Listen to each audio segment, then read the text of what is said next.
নমস্কার প্রিয় দর্শক বন্ধুরা, আমি আপনাদের অ্যাডভাইজার ফ্রেন্ড অঙ্কন। আমি এসেছি আবার একটি নতুন ভিডিও নিয়ে। সর্বপ্রথম অ্যাস্ট্রো অ্যাডভাইজার চ্যানেলে আপনাদেরকে জানাই স্বাগতম। আজকে আমরা অবশ্যই আলোচনা করব বৃহস্পতি গ্রহের মিথুন রাশিতে গোচর সম্পর্কে। আমরা প্রত্যেকেই জানি যে বৃষ রাশিতে বৃহস্পতি গত 2024-এর মে মাস থেকে গোচরে আছেন এবং সে কিন্তু বর্তমানে 14ই মে 2025 রাত্রিবেলা সে কিন্তু রাশি পরিবর্তন করছে মিথুন রাশিতে, এবং মিথুন রাশিতে সে কিন্তু 1 বছর থাকবে। আমরা এটাও জানি যে জ্যোতিষশাস্ত্র মতে বৃহস্পতি হচ্ছে খুবই গুরুত্বপূর্ণ এবং খুবই শুভ এবং সর্ববৃহৎ গ্রহ, যার মাধ্যমে কিন্তু অবশ্যই জ্ঞান, শিক্ষা এবং সবথেকে গুরুত্বপূর্ণ বিবাহিত জীবন, দাম্পত্য সুখ এবং এর সাথে সাথে মান সম্মান, যশ খ্যাতি যা কিছু বৃহৎ প্রত্যেকটাই কিন্তু রিপ্রেজেন্ট কারক গ্রহ হচ্ছে বৃহস্পতি। অতএব বৃহস্পতির এই গোচর কিন্তু আমাদের প্রত্যেকটা রাশি এবং লগ্ন সাপেক্ষে ভীষণ গুরুত্বপূর্ণ ভূমিকা পালন করবে।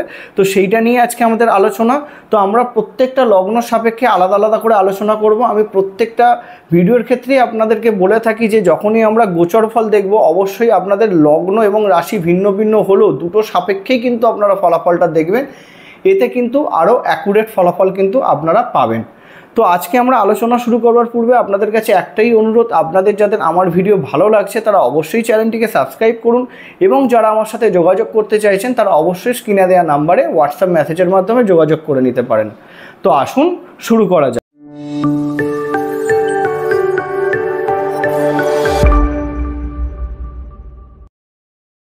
তো সর্বপ্রথম আমরা দেখতে পাচ্ছি এটা হচ্ছে বৃষ রাশি। বর্তমানে বৃষ রাশিতে বৃহস্পতি গোচর করছিলেন, যেটা হচ্ছে 2024-এর মে মাস থেকে। সে কিন্তু 2025-এর মে মাসের 14 তারিখে চলে আসছে মিথুনে। সেখানে কিন্তু সে 1 বছর থাকবে। অ্যাকচুয়াল 1 বছরই মিথুন রাশিতে থাকবে না, সে কিছু দিনের জন্য কিন্তু কর্কটেও আসবে। সেই বিষয়টা আপনাদের কাছে ক্লিয়ার করে দেবো।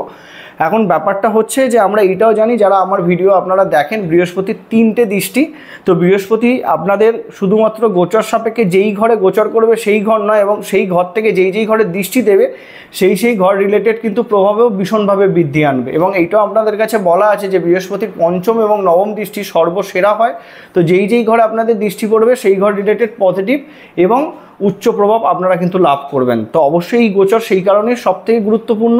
শনির পরে একমাত্র বৃহস্পতি এরকম একটি গ্রহ যে কিন্তু যেটা দিয়ে যায় সেটা পার্মানেন্ট, বা বলতে পারেন ভবিষ্যতের কথা চিন্তা করেই দিয়ে যায়। তো অতএব এইখানে যদি আমরা প্রথমেই দেখি, এখানে একটা বিষয় তো কনফার্ম যে আমরা জানি যে মিথুন রাশিতে বৃহস্পতি গোচর করছে, কিন্তু একটা বিষয়, মিথুন রাশিতে 14 তারিখ গোচর করলেও মধ্যিখানে কিন্তু আমরা জানবো যে 18ই অক্টোবর 2025 সে কিন্তু কর্কট রাশিতে চলে আসবে। সে মার্গী গতি নিয়ে চলে আসবে এবং কর্কট রাশিতে সে কিন্তু পরবর্তী 2025-এর 11ই নভেম্বর সে কিন্তু বক্রী হবে কর্কট রাশিতে। তাই কর্কট রাশিতে বক্রী সে কতদিন অবধি থাকবে? অবশ্যই 5ই ডিসেম্বর 2025 অবধি বক্রী অবস্থাতেই পুনরায় মিথুন রাশিতে চলে যাবে। বক্রী কথার মানে কি আমরা প্রত্যেকেই জানি, আমার ভিডিও যারা দেখেন, তো বক্রী মানে সে ব্যাকে যায়। তো অতএব সে ব্যাকের ডিগ্রি নিয়ে সে কিন্তু পুনরায় চলে যাবে মিথুন রাশিতে। তাহলে এইটুখানিও আপনারা বুঝতে পারছেন যে মধ্যিখানে 2-2.5 মাস মতো বৃহস্পতি কিন্তু নিজের উচ্চ রাশিতে গোচর করবে, তারও ফলাফল কিন্তু আমরা পাবো। কিন্তু যেহেতু বিষয়টা আমরা এইটুখানি জানি যে মিথুন রাশিতেই ম্যাক্সিমাম সময়টা থাকবে, তো সেই হিসাবে আমরা মিথুন রাশি সাপেক্ষেই ফলাফলটা দেখব, মানে মিথুন রাশির গোচর সাপেক্ষেই ফলাফলটা দেখব বা বুঝবো। তবু আমার বলে দেওয়া কর্তব্য, সেটা আপনাদেরকে বলে দিচ্ছি। এবং বৃহস্পতি মিথুন রাশিতে গিয়ে 11ই মার্চ 2026-এ সে কিন্তু হয়ে যাবে মার্গী, অর্থাৎ সে আবার পুনরায় কিন্তু কর্কট রাশির দিকেই তার ডিগ্রিকে এগিয়ে নিয়ে যাবে এবং একদম ফাইনালি 2রা জুন 2026 সে কিন্তু নিজের উচ্চ রাশি কর্কট রাশিতে গোচরে আসবে। তো অতএব আমরা একটুখানি ধরে নিতে পারি যে 14ই মে থেকে 2রা জুন 2026 অবধি কিন্তু বৃহস্পতি মিথুন রাশি সাপেক্ষে একটা পজিটিভ ফলাফল বা মিথুন রাশিতে গোচর করবে। তো বৃহস্পতির এই গোচর আমাদেরকে প্রত্যেকটা লগ্ন সাপেক্ষে কীরকম ফলাফল দেবে সেটা নিয়ে আজকে আমাদের আলোচনা প্রত্যেকটা লগ্ন এবং প্রত্যেকটা রাশি সাপেক্ষে আলাদা আলাদা করে হবে। তো আমরা আমাদের আলোচনা শুরু করছি। মেষ লগ্ন, মেষ রাশির সাপেক্ষে বৃহস্পতি কিন্তু অবশ্যই হয় 9ম এবং দ্বাদশ ঘরের অধিপতি। সে 9ম এবং দ্বাদশ ঘরের অধিপতি হয়ে 3য় স্থানে গোচরে আসছে। তো 3য় স্থান আমাদের অবশ্যই কিন্তু খুব গুরুত্বপূর্ণ একটি ঘর হয়। কেন? কমিউনিকেশন সর্বপ্রথম উঠে আসে, যোগাযোগ ব্যবস্থা, এবং তার সাথে সাথে কিন্তু আমাদের পরিশ্রম, আমাদের পরাক্রম, আমাদের রোজকার জীবনের নির্ণয় নেওয়ার ক্ষমতা অবশ্যই কিন্তু 3য় স্থান থেকে চলে আসে। এবং সম্পর্ক ওয়াইজ যদি আমরা দেখি, আমাদের ছোট ভাই বোনেদেরকেও কিন্তু 3য় স্থান থেকে দেখা হয়। তাহলে আমাদের একটা বিষয় প্রথমেই বুঝে নিতে হবে যে বৃহস্পতি তো অবশ্যই জ্ঞান, শিক্ষা, এডুকেশন, মান, ইজ্জত সব কিছুরই অধিপতি কিন্তু বৃহস্পতি। যা দেবে সেটা বৃহৎ দেবে, তার সাথেও আমাদেরকে দেখে নিতে হবে যে বৃহস্পতি তৃতীয় স্থানে থেকে কি ফলাফল দেবে। তো বৃহস্পতি তৃতীয় স্থানে আসছে মানে এইটুখানি তো পরিষ্কার করে বুঝে নিতে হবে যে আপনারা যারা ধরুন এতদিন ধরে নিজের কথা সেই অনুযায়ী মূল্য পাচ্ছিলেন না, সেই মূল্য পাওয়ার কিন্তু সময় অলরেডি আপনাদের এই বৃহস্পতির গোচর কিন্তু আপনাদেরকে দিয়ে দেবে। এবং দ্বিতীয়ত হচ্ছে বৃহস্পতি তৃতীয় স্থানে গোচর, যাদের ভাই বোনেদের সাথে অনেক দিন ধরে সমস্যা চলছিল সেই সমস্যাও কিন্তু মেটানোর জন্য বৃহস্পতি আপনাদেরকে ভীষণভাবে সাপোর্ট দেবে। এবং যারা অনেক দিন থেকেই কোনো কর্মকে শুরু করবেন করেও আটকে যাচ্ছিলেন, তো তৃতীয় স্থানে বৃহস্পতির এই গোচর কিন্তু আপনাদেরকে যথেষ্ট বলতে পারেন এনার্জি দেবে সেই কর্মটাকে পুনরায় নতুন করে স্টার্ট করার জন্য, বা যে কোনো কর্মকে যদি স্টার্ট করতে চান তার জন্য কিন্তু তৃতীয় বৃহস্পতির গোচর কিন্তু ভীষণ পজিটিভ ফলাফল দেবে। এবং তার সাথেও কিন্তু আপনাদের যোগাযোগ ব্যবস্থাকে ভীষণভাবে উন্নতি দেবে বৃহস্পতির এই গোচর। তাহলে সেই হিসাবে যদি আমরা দেখি বৃহস্পতি তৃতীয় স্থান থেকে আপনারা যারা আমার ভিডিও দেখেন তারা প্রত্যেকেই জানেন বৃহস্পতির 3টে দৃষ্টি, পঞ্চম, সপ্তম এবং নবম। তো বৃহস্পতির প্রথম যে পঞ্চম দৃষ্টি সেটা কোন ঘরে পড়বে, লগ্ন বা রাশি যেটাই হোক না কেন, আমি প্রথমেই বলে দিয়েছি লগ্ন রাশি দুটো সাপেক্ষে আপনারা দেখবেন। তো মেষ লগ্ন মেষ রাশি সাপেক্ষে বৃহস্পতির প্রথম পঞ্চম দৃষ্টি পড়বে সপ্তম স্থানে, মেষ লগ্ন সাপেক্ষে সপ্তম ঘর।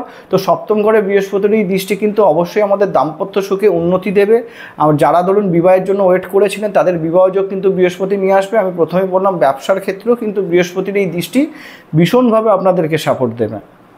এবং তার সাথে সাথে কিন্তু যারা ধরুন প্রেম বিবাহ করতে চাইছিলেন সেটার জন্য কিন্তু বৃহস্পতির এই দৃষ্টি ভীষণ পজিটিভ ফলাফল বয়ে নিয়ে আসবে।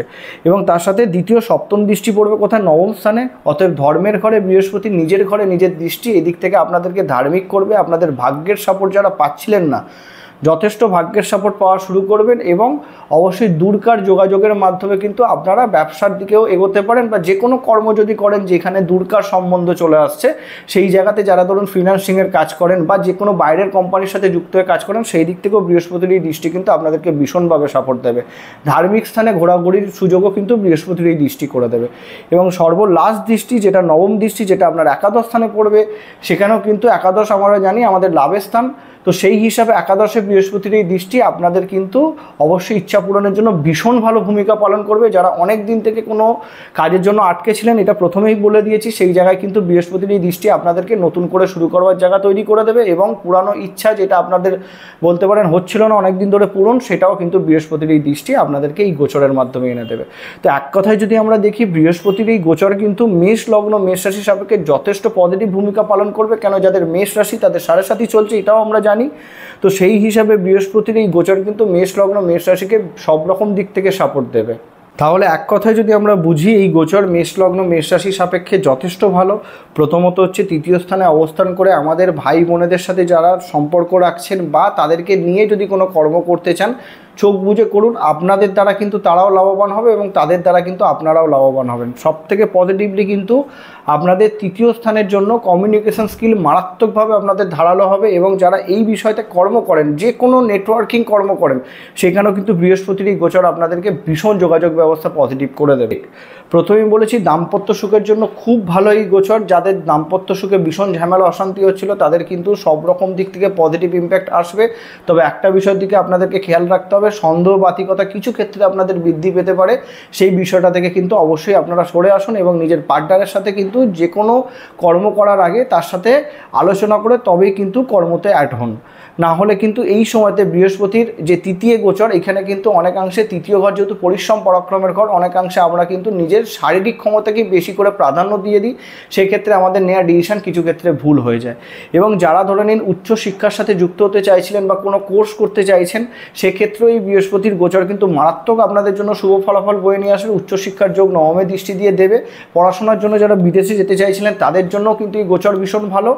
এবং একাদশে দৃষ্টির মাধ্যমে বলেইছি এখানে আপনাদের কিন্তু সব রকম দিক থেকে ইচ্ছা পূরণ শখ পূরণ হবে এবং আপনাদের অর্থ আগমনের যোগও কিন্তু নানা রকমভাবে আসবে। সব রকম দিক থেকে যদি দেখা যায় পজিটিভ। কিন্তু এখানে একটা বিষয় আপনাদেরকে মাথায় রাখতে হবে, চোখে এবং গলাতে বা নাকে এই সংক্রান্ত জায়গাতে কিন্তু কিছু ক্ষেত্রে সমস্যা আসতে পারে। সেই রিলেটেড জায়গাতে কিন্তু আপনাদের কিন্তু অর্থকরী খরচ হতে পারে। এইখানে যদি কোনো রকম কোনো সমস্যা দেখেন সেটার জন্য পজিটিভলি ট্রিটমেন্টে যান। এছাড়া কিন্তু আর কোনো নেগেটিভ কিছু পড়ছে না। এছাড়াও যারা ধরে নিন যে কোনো রকমের ধরুন এইরকম কর্ম করতে চাইছেন যেখানে আপনারা অ্যাডভাইসমূলক কর্ম করেন, সেখানে কিন্তু পদোন্নতির যোগ 100% থাকবে। যেই কর্ম করছেন কর্ম পরিবর্তনের জন্য ভীষণ ভালো যোগ, কেননা আপনাদের কিন্তু একাদশে বৃহস্পতির দৃষ্টি বলতে পারেন প্রমোশনের যোগও কিন্তু নিয়ে আসছে। অতএব সব রকম দিক থেকে দেখা যাবে বৃহস্পতির এই গোচর আপনাদের জন্য শুভ। এবং বৃহস্পতিকে আরও পজিটিভ করার জন্য এবার দেখুন, আমি তো এত কিছু ভালো বললাম, কিন্তু এইটাও দেখে নিতে হবে যে জন্মছকে যদি আপনাদের বৃহস্পতির দশা বা মহাদশা চলে, তাহলে এই গোচর আপনাদের জন্য আরও শুভ হয়ে গেল। এবং যদি জন্মছকে আপনাদের বৃহস্পতি কোনো পজিটিভ পজিশনে বসে থাকে, পঞ্চম, নবম বা বলতে পারেন লগ্ন বা দশম, মেষ লগ্ন, মেষ রাশি সাপেক্ষে বলছি, তাহলেও এই গোচর কিন্তু আপনাদের জন্য দারুণ ফলাফল বয়ে নিয়ে আসবে। তো এইটাও একটা বিষয় থাকে যে আপনাদের পার্সোনাল জন্মকুষ্ঠিও কিন্তু অনেকটা প্রাধান্য পায় গোচরের ক্ষেত্রেও। তাহলে সেই হিসাবে আপনারা যদি রেমেডি ফলো করতে চান, অবশ্যই এই পার্টিকুলার সময়টাতে প্রত্যেক বৃহস্পতিবার আপনারা বৃহস্পতি দেবের বীজ মন্ত্র আমি স্ক্রিনে দিয়ে দিচ্ছি, ওম ব্রেং বৃহস্পতায় নমঃ পাঠ করুন। অথবা আপনারা বাড়িতে যদি আপনাদের বিষ্ণু ভগবান থাকে, তাকে হলুদ ফল দিয়ে পুজো দিন, সেখানেও কিন্তু বৃহস্পতি ভীষণ স্ট্রং হবে। এবং আপনাদের যারা গুরু আছে তাদের প্রণাম করুন, তাদের সাথে যোগাযোগ রাখুন, সেখানেও কিন্তু আপনাদের বৃহস্পতি ভীষণ পজিটিভ হবে। তো এই ছিল আমাদের মেষ লগ্ন, মেষ রাশি নিয়ে বৃহস্পতির গোচরের আলোচনা।